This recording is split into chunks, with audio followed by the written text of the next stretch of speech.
And welcome back to Poltergeist Board Games. Today we're going to do an unboxing of Close the Atlantic World War III, designed by Michael Raymond, and this was printed by Blue Panther. I want to thank Mike Raymond for sending me this, and we will do an unboxing and then do a game overview, game review in a future video. But this game is of modern naval combat. The focus is mainly on convoy operations, additional scenarios, introduce rules for battle in the Baltic Sea and the Mediterranean. Ground battle is abstracted, although air and missile strikes against the front lines are introduced in the third scenario. The three scenarios can be combined to depict a full World War III war all across Europe. The time frame of the game is now 21st century, beginning in April to September, as decided by die roll. October brings increased chances of hurricanes, which will seriously hamper operations. Turns are weekly, beginning with the first week of the month, decided also by die roll. The game abstracts the technical details for various equipment types.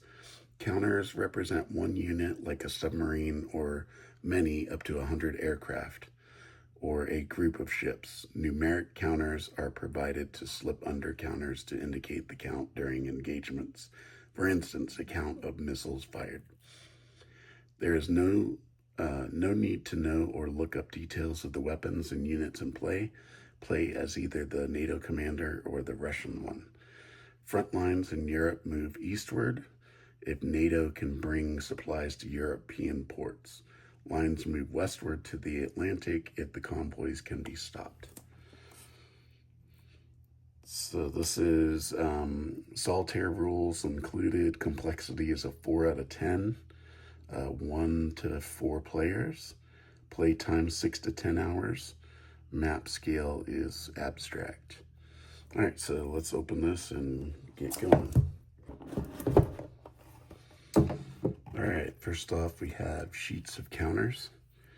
And these are really nice counters. They are the like laser cut counters. So let's see, let me punch out one here real quick. So see the thickness, they're nice and thick. All right, so we have beachheads, neutral ships, ECM, ASW helos, TAC air, convoys, and then you have some markers here. Okay, there's that. And then we have the Soviet subs, boomers, attack subs, carriers, task force, bombers, AWACS. Okay. Then we have NATO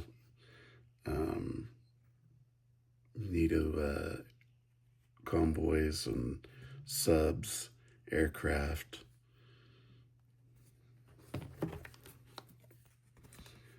More NATO aircraft and ships, frigate group, cruiser, carrier. Then we have some nuclear explosions here. We have satellites that are used. We have two 10-sided dice and a 6-sided. Nice. We have a really nice canvas map. I love these maps.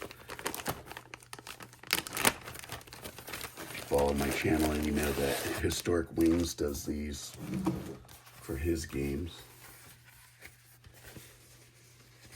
So, nice canvas map.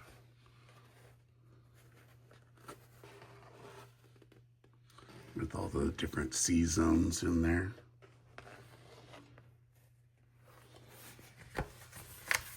And it is,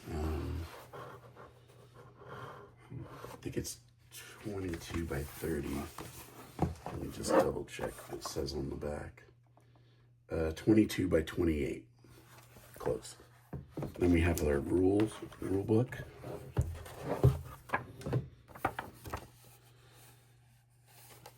And it is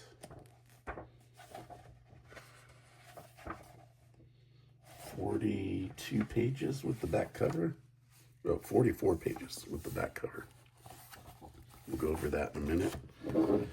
Then we have like some player aids, an up-close map of Europe and Russia here. We have a quick reference chart.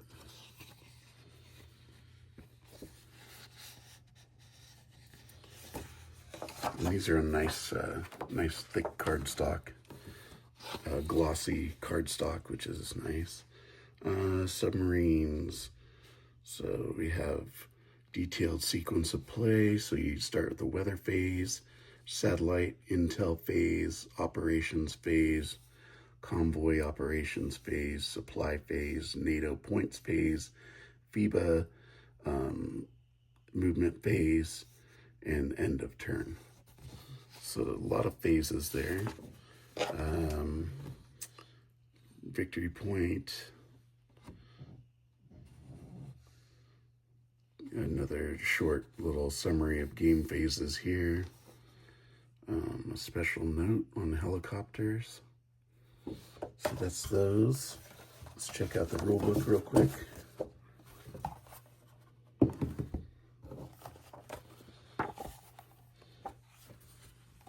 It kind of like opens in the, just right in the middle there. Okay, so you have a table of contents, introduction, components, and it starts off with the first phase. You have your objectives, game phases, summary, and then it starts in detail each phase. So here's like there's 1, 2 game phases. So it starts with the weather phase, goes into detail the weather phase, and then detail the satellite phase, and so forth. Then we get some ships versus ship combat, submarine combat, evasive maneuvers, mine warfare, actions and reactions. So I know in this game that when you enter a zone, you create a reaction from the other side. So they get a chance to react to you entering their zone. Air versus air missions, ECM, amphibious assault missions, detection and evasion, beachheads. You know, these are important, establishing beachheads, and Russia's trying to push them back.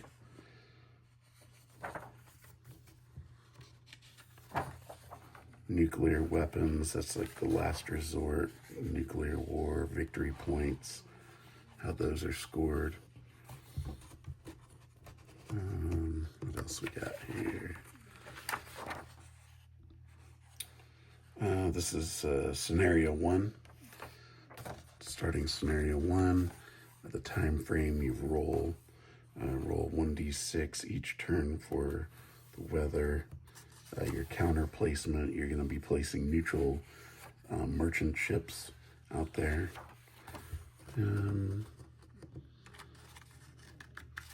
Scenario 2, SEAD missions. Suppress the enemy air defenses, SEAD. And then scenario 3. And then you've got solitaire rules here, which is perfect for me because I am strictly solitaire. And then solitaire satellite path changes. And then you've got the appendices. You've got email. You can email Michael Mike Raymond at closetheatlantic@gmail.com if you have any questions. There's also a Facebook page that I'll drop a link in the description for that you can join and play this game. And have any questions, you can also post them there. Detection modifiers, combat results, play analysis, and then another map on the back. So there you go. That is everything in the box for this. And I can't wait to get this to the table, and I will provide a game review of this pretty soon. So keep tuned to the channel. Like always, thank you for watching. Don't forget to like and subscribe, and I'll talk to you later. Bye.